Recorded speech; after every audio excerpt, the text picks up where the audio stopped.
Hello students, welcome back to Sociology classes BA part 3rd.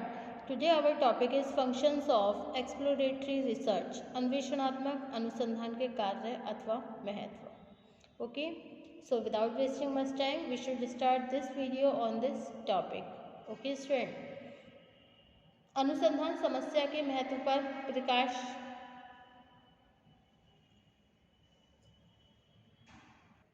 प्रकाश डालना तथा संबंधित विषय पर अनुसंधानकर्ता के ध्यान को आकर्षित करना. नंबर 2, पूर्व निर्धारित परिकल्पनाओं का तात्कालिक दशाओं में परीक्षण करना. नंबर 3, विभिन्न अनुसंधान पद्धतियों की उपयुक्तता की संभावनाओं को स्पष्ट करना. ओके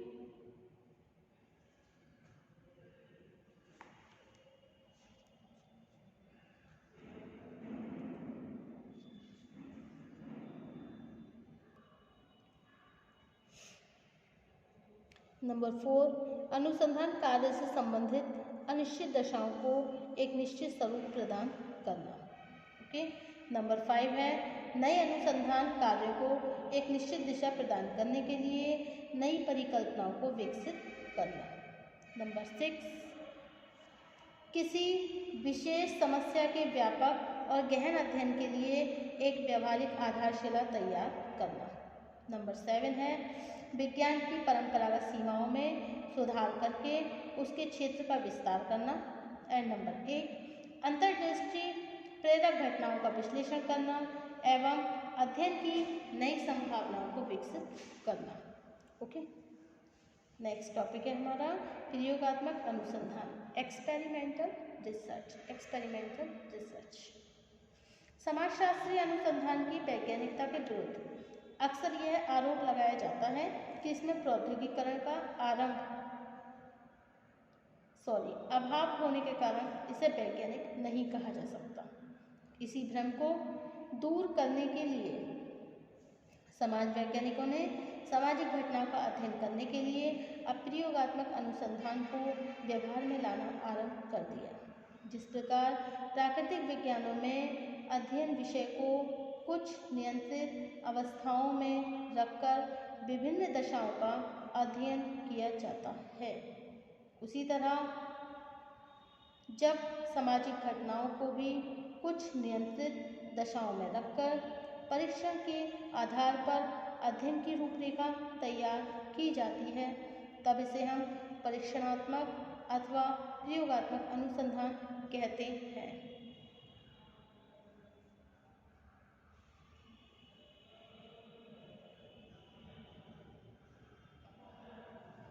इस अनुसंधान में सामाजिक घटनाओं के विभिन्न पक्षों अथवा चरों वेरिएबल्स में कुछ को नियंत्रित करके अन्य चरों पर नई परिस्थितियों के प्रभाव का अध्ययन किया जाता है.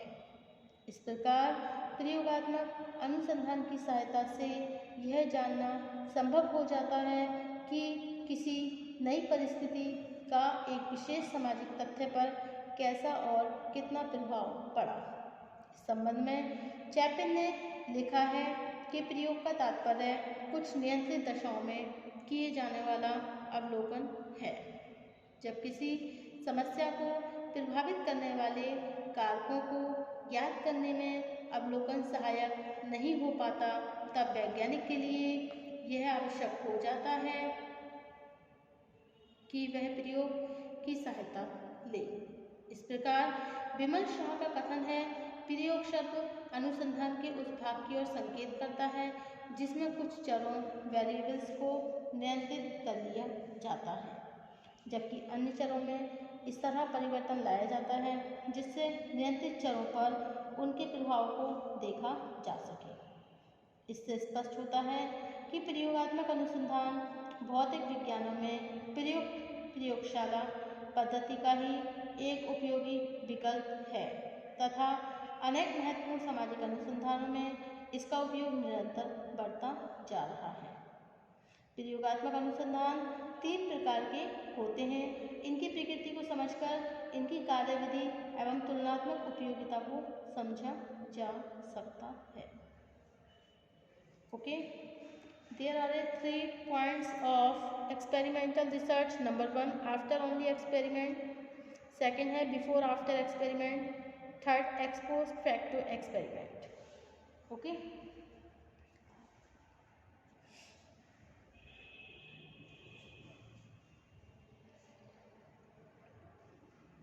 आफ्टर ओनली एक्सपेरिमेंट, पश्चात परीक्षण.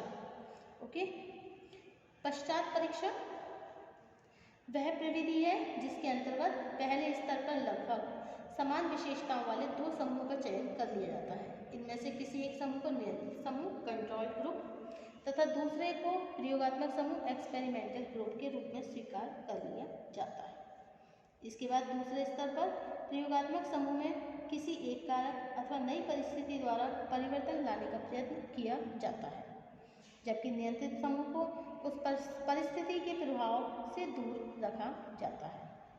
तीसरे स्तर पर इन दोनों समूह में होने वाले परिवर्तन की माप की जाती है. यदि दोनों समूह में परिवर्तन कुछ समान होता है तो यह मान लिया जाता है कि प्रयोगात्मक समूह पर नई दशाओं का कोई प्रभाव नहीं पड़ा. इसके विपरीत यदि प्रयोगात्मक समूह में नियंत्रित समूह की तुलना में परिवर्तन अधिक होता है तो इसे नई दशाओं के प्रभाव का परिणाम मान लिया जाता है. प्रयोगात्मक अनुसंधान की यह मान्यता है कि यदि अनुसंधानकर्ता नियोजित ढंग से किसी एक चर या कारक द्वारा प्रयोग समूह में परिवर्तन लाना चाहेगा तो प्रयोगात्मक समूह में नियंत्रित समूह की तुलना में निश्चय ही कुछ अधिक परिवर्तन होगा.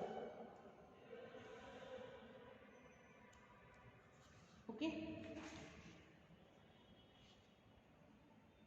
according to Chapman, experiment is simply observation under controlled condition when observation alone fails to disclose the factors that operate in a given problem.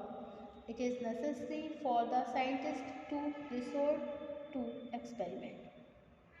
चैपन ने कहा है, प्रयोग का तात्पर्य कुछ नियंत्रित दशाओं में किए जाने वाला अवलोकन है. जब किसी समस्या को प्रभावित करने वाले कारकों को ज्ञात करने में अवलोकन सहायक नहीं हो पाता तब वैज्ञानिक के लिए यह आवश्यक हो जाता है कि वह प्रयोग की सहायता ले. ओके, नेक्स्ट है वी शाह के अनुसार, विमल शाह जो है उनके अनुसार, the term experiment refers to the part of research in which some variables are controlled while others are manipulated and their effect on controlled variables are observed. Okay, प्रयोग शब्द अनुसंधान के उस भाग की ओर संकेत करता है जिसमें कुछ चरों को नियंत्रित कर लिया जाता है जबकि अन्य चरों में परिवर्तन लाया जाता है जिससे नियंत्रित चरों पर उनके प्रभाव को देखा जा सके. सेकेंड है आपका पूर्व पश्चात परीक्षण, बिफोर आफ्टर एक्सपेरिमेंट. पश्चात परीक्षण से संबंधित सीमाओं तथा कठिनाइयों का समाधान करने के लिए प्रयोगात्मक अनुसंधान के अंतर्गत पूर्व पश्चात परीक्षण विधि को विकसित किया गया. इस विधि के अंतर्गत अध्ययन के लिए केवल एक ही समूह का चयन किया जाता है. ऐसे अनुसंधान के लिए चयनित समूह को 2 विभिन्न अवधियों में अध्ययन करके पूर्व और पश्चात के अंतर को देखा जाता है. इसी अंतर को परीक्षण अथवा उपचार का परिणाम मान लिया जाता है. ओके,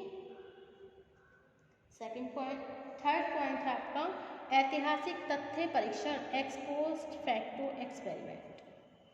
ओके, प्रयोगात्मक अनुसंधान केवल वर्तमान तथ्यों के अध्ययन में ही उपयोगी नहीं है बल्कि ऐसे अनुसंधान उन तथ्यों के अध्ययन में भी उपयोगी हैं जिनका संबंध अतीत से है एवं जिनकी वर्तमान में पुनरावृत्ति नहीं की जा सकती.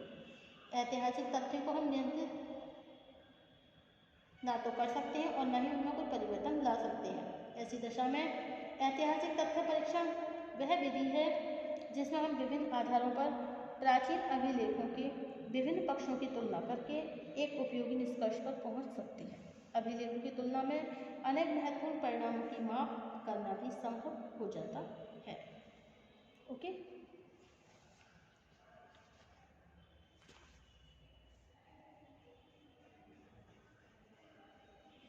उदाहरण के लिए, यदि हमें अनुसूचित एवं पिछड़ी जातियों पर कल्याण कार्यक्रमों के प्रभाव का अध्ययन करना है तो इस कार्य में अनेक ऐतिहासिक तथ्य भी प्रयोग का महत्वपूर्ण आधार बन सकते हैं। इसके लिए हम सबसे पहले उन व्यक्तियों की एक सूची तैयार करेंगे जिन्हें इन कल्याण कार्यक्रमों का व्यवहारिक अनुभव हो तथा जिन्हें इन कार्यक्रमों में लाभ प्राप्त हो। ओके, इसके बाद यह देखना होगा कि ऐसे व्यक्तियों की आयु, शिक्षा, योग्यता, विशेष जाति, स्वास्थ्य एवं क्षेत्रता आदि क्या है। ऐसी तुलना से यह सरलता से समझा जा सकता है कि विभिन्न कल्याण कार्यक्रमों का लाभ प्राप्त करने में आयु, शिक्षा, योग्यता, विशेष जाति, स्वास्थ्य तथा क्षेत्रता की भूमिका क्या हो सकती है। दूसरे स्तर पर कुछ समय के अंतर के बाद इन्हीं कारकों के प्रभाव का पुनः माप करके हम निष्कर्ष तक पहुंच सकते हैं। चैपिन ने स्काउटिंग तथा बाल अपराध के संबंध का अध्ययन करने के लिए इसी तरह के अनुसंधान का उपयोग करके इसकी प्रामाणिकता को सिद्ध किया है। उपर्युक्त संपूर्ण विवेचन से स्पष्ट होता है कि अनुसंधान की सही योजना ही सामाजिक अनुसंधान की सफलता का सबसे महत्वपूर्ण आधार है। यह पहले ही स्पष्ट किया जा चुका है कि सामाजिक घटनाओं में इतनी अधिक विविधता है कि सभी के अध्ययन के लिए एक सामान्य अनुसंधान उपयोगी नहीं हो सकता। अनुसंधान का रूप सदैव अध्ययन विषय की प्रकृति, उद्देश्य एवं परिकल्पना के अनुरूप किया जाना चाहिए। यह ध्यान भी रखना आवश्यक है कि अनुसंधान के सभी प्रकार एक दूसरे से पूरी तरह स्वतंत्र नहीं है। यह भी संभव है कि एक ही अनुसंधान कार्य में एक विशेष अनुसंधान की भूमिका प्राथमिक हो। ओके, अनुसंधान इसी लक्ष्य का साधन है, इसे स्वयं में लक्ष्य नहीं माना जा सकता। Thank you for watching my YouTube channel. Thank you so much. Next topic होगा हमारा तथ्य संकलन की प्रविधियां, निर्देशन प्रवृत्ति। Thank you.